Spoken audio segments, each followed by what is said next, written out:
Ұлы отан соғысы отанымызға ауыр да қайғылы болған. Сол сұрапыл соғыста біріміздің атамыз, ал енді біріміздің апамыз қатысқан.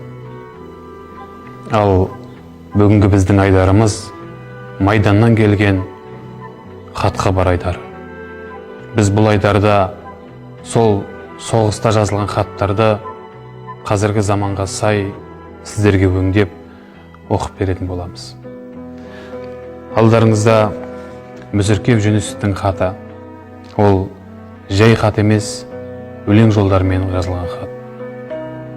Және де Мүсіркеп Жүнісовтың ең соңғы хаты. Қабыл алыңыздар. Анажан, мені ойлап болма алаң. Жан тірі, дені сау болып жүрсем егер аман. Амандық жайды айтып, хатқа салам. Ел жұртым, жазған хатым сағынған соң. Мойынға қару жарақ тағынған соң.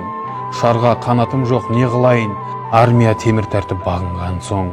Риза боп, ақ үстіңе апатайым, қиын іс, жұмыс емес қарапайым. Ел жұртым осы халде дуада бол, сүрініп аяқ кетсе жазатайым. Мүсіркеп Жүнісовтің бұл соңғы хаты болады.